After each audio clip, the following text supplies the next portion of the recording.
Kanakadurgam TDP నాయకులు దేవినేని ధర్మతేజ అన్నగారికి జన్మదిన శుభాకాంక్షలు. అశ్వ సంవత్సరంలో కైలాస యాత్ర Shri Gayatri tours and travels 8977349696. Hello guys, welcome to its TV. నేను మీ నందు. లాకి సంబంధించిన డౌట్స్ క్లియర్ చేయడానికి మనతో పాటు సీనియర్ అడ్వకేట్ సాయికృష్ణ ఆజాద్ గారు ఉన్నారు. సార్తో మాట్లాడి మనలో చాలా మందికి ఉన్న కామన్ డౌట్స్ అన్ని కూడా ఈ ఎపిసోడ్ లో డిస్కస్ చేద్దాం. నమస్తే. నమస్తే అమ్మా. ఆజాద్ గారు, అండ్ ఈ మధ్య కాలంలో ఎక్కువ చూస్తున్నది ఏంటి అంటే లోన్ యాప్స్. ఇప్పుడు చాలా మంది మేము లోన్ ఇస్తాం అని చెప్పి వెంటపడి లోన్ ఇస్తూ ఉంటారు. ఇంట్రెస్ట్ రేట్ గురించి ఆలోచించకుండా ఈజీగా లోన్ వస్తుంది కదా అని చెప్పి తీసేసుకుంటారు. తర్వాత వాడు వడ్డీకి వడ్డీ ఎక్కువ చెప్పడం వల్ల ఈ లోన్ యాప్స్ వల్ల బలైపోయిన వాళ్ళు చాలా మంది ఉన్నారు. అంటే తీసుకున్నది ₹1,00,000 అయితే వడ్డీ కట్టేది 7-8 లక్షలు అని చెప్పి చెప్తున్నారు. ఇటువంటి అప్పుడు అసలు లీగల్ గా మనం ఎలా ప్రొసీడ్ అవ్వచ్చు అంటారు? ఒకటండి, లోన్ యాప్లు అలాగే ఇప్పుడు ఈ మధ్యకాలంలో మనం చూస్తూ ఉన్నాం. దాని గురించి సెంట్రల్ గవర్నమెంట్ వారు అనేక రకాల కమిటీలు వేశారు, అనేక రకాల రూల్స్ పాస్ చేసినా కూడా ఇవి ఆగట్లేదు. ఎందుకు అంటే ఒక కామన్ మ్యాన్ యొక్క అత్యాశ వల్ల ఇది ప్రాబ్లం అవుతుంది. ఎందుకు అంటే ఫస్ట్ ఆఫ్ ఆల్ మనం prevention is better than the cure అన్నట్టు అసలు ముందు దీని పూర్వపరాలు ప్రివెన్షన్ ఏంటో తెలుసుకుందాం, తర్వాత లాకు సంబంధించిన సబ్జెక్ట్ చెప్తాను. ఎప్పుడైనా సరే లోన్ ఏదైనా సరే చాలా జనరల్గా ఏంటంటే చాలా మందికి ఒక అవసరం ఉంటుంది.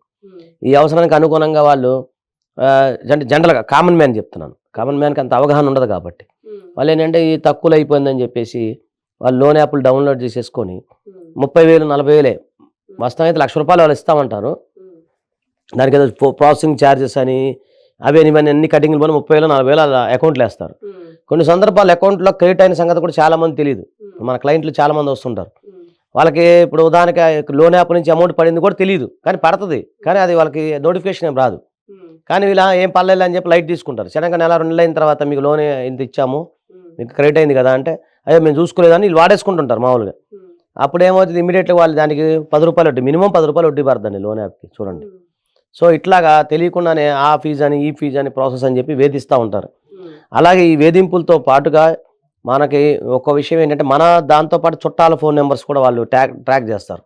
ట్రాక్ చేసి వాళ్ళకు కూడా ఫోన్ చేస్తూ ఉంటారు, మీరు ఈయన పలానోళ్ళకి మేము లోన్ ఇచ్చాము మీరు ఇవ్వండి అది అని చెప్పేసి.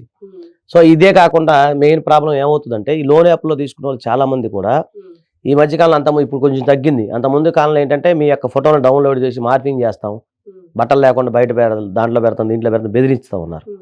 ఇదే కాకుండా ఈ లోన్ యాప్కు సంబంధించిన ఏజెంట్లు ఎవరైతే ఉంటారో వాళ్ళు కూడా వచ్చేసి బెదిరించడం, బూతులు మాట్లాడటం, పలానోళ్ళు అప్పులు తీసుకున్నారని చెప్పటం. సో ఇవన్నీ కూడా చాలా హరాస్మెంట్ జరుగుతూ ఉంది. ఈ లోన్ యాప్ల మీద కేంద్ర ప్రభుత్వం ఎప్పుడో రూల్స్ పాస్ చేసింది. ఇవన్నీ కూడా చైనా నుంచి జరుగుతున్నాయని చెప్పేసి చైనా యొక్క ఆర్థిక సంబంధించిన కొంతమంది చేస్తూ ఉన్నారు ఇక్కడ అని చెప్పి చెప్తా ఉన్నారు. కానీ ఈ లోన్ యాప్లకు సంబంధించి అన్ని మూలాలు కూడా మీకు చైనాలోనే ఉన్నాయని చెప్పి కేంద్ర ప్రభుత్వం దర్యాప్తులో చెప్పిందనమాట. సో నేనేమన్నానంటే ఎవరైనా సరే లోన్ యాప్లు తీసుకున్నప్పుడు మీరు లోన్ యాప్లు తీసుకునే సమయంలో అసలు దానికి సంబంధించిన వివరాలు ఏంటో తెలుసుకోండి. అలాగే కేవైసీ మనం అప్డేట్ చేస్తాం తెలియకుండా, మన ఆధార్ కార్డు పాన్ కార్డు ఇచ్చేస్తాం. అలాగే తెలియకుండానే మనకి బ్యాంకు అంటే మనిషికి ఆ అవసరం అనేది ఆ విధంగా నడిపిస్తుంది. ఆ టయానికి ఇలా ఏం చేస్తారు, ఓటీపీలు అన్నీ చెప్పేస్తుంటారు. ఆ ఏదైతే లింక్ ఉన్నాయో తర్వాత బ్యాంక్ అకౌంట్కి సంబంధించిన లింకులు ఏవైతే ఉన్నాయో అవన్నీ కూడా వీళ్ళకి తెలిసిపోతాయి. దాని ద్వారా ఏమవుతుందంటే వాళ్ళు ప్రతి ఒక్క ట్రాన్సాక్షన్ వీళ్ళకి అర్థమైపోతుంది. కాబట్టి నేను ఏమన్నా కామన్ మ్యాన్ ఎప్పుడైనా సరే దయచేసి తెలియని లోన్ యాప్ల నుంచి తీసుకోవద్దు. లోన్ యాప్లు అలా తీసుకున్న తర్వాత చాలా ప్రాబ్లమ్స్ అవుతాయి. అంతకుముందు మా చిన్నప్పుడు ఏంటంటే మైక్రో ఫైనాన్స్ ఉండేది. మైక్రో ఫైనాన్స్ అంటే ఈరోజు ₹1,000 ఇచ్చారనుకోండి, రోజుకు ₹10 కట్టాలి, అట్లా ఉండేది. అలా కొందరు రోజులు మైక్రో ఫైనాన్స్ ద్వారా పీడించిన వాళ్ళు చాలా మంది ఇంట్లో చెంబులు తేపాలు కూడా ఎత్తుకుపోయిన సందర్భాలు ఉన్నాయి. అప్పుడు అంటే ఆ మైక్రో ఫైనాన్స్ రూపాంతరం చెంది లోన్ యాప్లుగా మారిపోయింది. అప్పుడంతా ఈ యాప్లు అయినా ఏం లేవు కదా, ఓన్లీ ఫోన్లు ఉండే, కీప్యాడ్ ఫోన్లు. సో అట్లా మైక్రో ఫైనాన్స్ నడిచేది. ఈ మధ్యకాలంలో మనం చూస్తాము కొన్ని సందర్భాల్లో ₹100కి ₹10 వడ్డీ కూడా ఇచ్చేవాళ్ళు ఉన్నారు కొంతమంది, డైలీ ఫైనాన్స్. ఆ విధంగా కొన్ని ఏరియాలో ఉన్నాయి. వాటి మీద కూడా నేను చాలాసార్లు పోరాడుతూ ఉన్నాను. సో నేనేమన్నా అంటే ₹100 ₹10 వడ్డీ తీసుకుంటాం. వాళ్ళ చాలా మంది అట్లా ఊరేసుకుని చనిపోలేదండి మొన్న. అది జనగాం దగ్గర ఎక్కడో పాపం 13 లక్షలు తీసుకున్నందుకు అంత తీసుకున్న అతను 5 లక్షలు 6 లక్షలు తీసుకున్నాడు. వడ్డీ పెరిగిపోయి ₹13 లక్షల దాకా అప్పులు అయిపోయి పిల్లమును భర్త ఇద్దరు చనిపోయారు. అలా ఎంతమంది చనిపోయారు చూడండి, దారుణంగా రైల్వే ట్రాక్ మీద చనిపోయిన వాళ్ళు బోల్ని మంది ఉన్నారు. కాబట్టి అంటే దయచేసి ముందు లోన్ యాప్లు పోవద్దు. ఇక బెట్టింగ్ యాప్ సరే బెట్టింగ్ యాప్ల గురించి చాలా మంది నాకు ఫోన్లు చేస్తూ ఉంటారు. బెట్టింగ్ యాప్లు ₹1,00,000 పోగొట్టుకున్నారు బెట్టింగ్ యాప్లో. సో దేవుడి దగ్గర ఇప్పుడు బెట్టింగ్ యాప్స్ పోయినాయి కాబట్టి సంతోషపడ్డాం. లోన్ యాప్ల వల్ల ఇది ప్రాబ్లం అయింది. కాబట్టి నేనేమంటాను, లోన్ యాప్ల విషయంలో కానీ వీటి విషయంలో కానీ దయచేసి మీరు అటు జోలు పోవద్దు. ఒకవేళ పోయి అక్కడ కనుక మీకు కనుక ఇబ్బంది అయితే బాగా వాళ్ళు అరెస్ట్ చేస్తూ ఉంటే మీ దగ్గరలో ఉన్న పోలీస్ స్టేషన్లో కంప్లైంట్ చేయండి. లోన్ యాప్ల మీద కేంద్ర ప్రభుత్వం ఎప్పుడో మార్గదర్శకాలు జారీ చేసింది అనమాట. సో మీరు జిల్లా ఎస్పీ గారిని కలవండి, మీకు ఇబ్బంది అయితే లోకల్ పోలీస్ స్టేషన్లో కంప్లైంట్ చేయండి. అలాగే రికవరీ ఏజెంట్లకు కూడా కొన్ని సూత్రాలు ఉన్నాయి. వాళ్ళు ఎట్లా పడితే ఇప్పుడు పడితే అప్పుడు రావడం లేదు. సూర్యాస్తమయం సూర్యోదయం లోపల మాత్రం వాళ్ళు రాకూడదు. అంటే సూర్యోదయం నుంచి సూర్యాస్తమయం లోపలే రావాలి. తర్వాత అర్ధరాత్రి వచ్చేసి అది. అలాగే ఆడవాళ్ళకి మీకు సిపిసి సెక్షన్ 56 ప్రకారం ఆడవారి పైన డిగ్రీ కనుక వచ్చినట్లయితే వాళ్ళు అరెస్ట్ చేసే రైట్ లేదు మహిళలకి. లేదా చట్టం లేదు. కాబట్టి మహిళల పైన ఏదైనా మహిళలు కనుక లోన్ యాప్లు తీసుకుంటే వాళ్ళు మీరు అరెస్ట్ చేయకూడదు. మీరు లీగల్గా అంటే లీగల్గా వెళ్ళండి. వాళ్ళని బూతులు మాట్లాడటం లేకపోతే వాళ్ళ మీద ఏదైనా చేయి చేసుకుని అలాంటివి చేస్తే మాత్రం మీరు పోలీస్ స్టేషన్లో కంప్లైంట్ చేయండి. That is illegal. కాబట్టి మహిళల పట్ల అనుచితంగా ప్రవర్తించకూడదు. మీరు అప్పు ఇచ్చారో అప్పు రూపంలో వసూలు చేసుకోండి, అంతే తప్ప ఏదైనా బూతులు మాట్లాడటం, తిట్టటాలు, లేకపోతే ఇంటి ముందు మొన్న చూసి ఒక వీడియో నేనే తీసుకున్నాను అనుకోండి, ఆ ఏజెంట్లు వచ్చేసి ఈ ఆజాద్ గారు మా ఇంటి దగ్గర ఎంత తీసుకున్నారు, మా దగ్గర అప్పు తీసుకున్నారు అని చెప్పి గట్టి కరుస్తున్నారు అందరూ తెలియడానికి. అలా కూడా చేయకూడదు. వాళ్ళు అడగకూడదు కదా, రైట్ టు ప్రైవసీ కింద వస్తుంది. అలా కూడా చేయకూడదు. మీకు అంటే మీకు నోటీస్ పంపించుకోండి, బ్యాంకు ద్వారా చేసుకోండి, కోర్టు ద్వారా వెళ్ళండి, అంతే తప్ప మీరే 10 మందిలో పరువు తీయడానికి ప్రయత్నాలు చేయటం కానీ అలాంటివి చేయకూడదు. కాబట్టి ఏంటంటే మీరు లీగల్గా మాత్రం చూడండి. ఫస్ట్ ఆఫ్ ఆల్ ఏంటంటే లోన్ యాప్లు జోలి పోవద్దని నా యొక్క రిక్వెస్ట్ అంతే.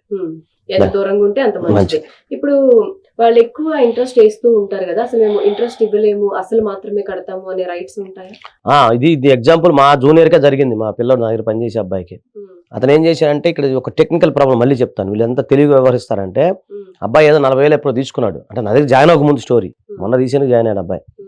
4 years బ్యాక్ ఎప్పుడో 35,000 తీసుకున్నాడు. తర్వాత మధ్యలో 2 years బ్యాక్ వాళ్ళు రికవరీ కాతే 20,000 నేను కడతానన్నా, ఫుల్ అండ్ ఫైనల్ సెటిల్మెంట్ అని చెప్పి ఫుల్ అండ్ ఫైనల్ సెటిల్మెంట్ చేసేసుకున్నాడు అబ్బాయి. అని మీకు ఎగ్జాంపుల్ చెప్తున్నా. సరే అని చెప్పి ఫుల్ అండ్ ఫైనల్ సెటిల్మెంట్ చేసుకున్నప్పుడు వాళ్ళ దగ్గర నుంచి లెటర్ తీసుకోవాలి మనం, క్లోజ్ చేసినట్టుగా. ఇతనికి అంత నాలెడ్జ్ లేదు కదా, కట్టేసి వదిలేశాడు.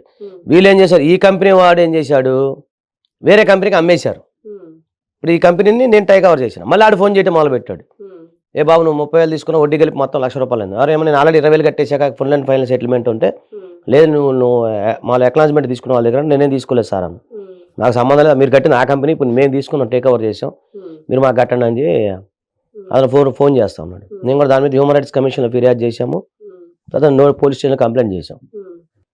అది కూడా హరాస్మెంట్ స్టార్ట్ అవుతుంది. కాబట్టి ఏంటంటే మీరు ఎవరైనా సరే ఇలాంటివి చేసేటప్పుడు జాగ్రత్తగా ఉండండి, నా అడ్వైస్ అది. అలానే మీలో చాలా మందికి లీగల్గా చాలా డౌట్స్ ఉంటాయి. మీకు ఏదైనా పర్సనల్గా ప్రాబ్లం ఉంటే కానీ కింద స్క్రీన్ పైన ఆజాద్ గారి నెంబర్ అయితే స్క్రోల్ అవుతూ ఉంది, దానికి కాంటాక్ట్ చేసి మీకున్న ప్రాబ్లమ్స్ని క్లియర్ చేసుకోవచ్చు. థ్యాంక్ యూ అండి.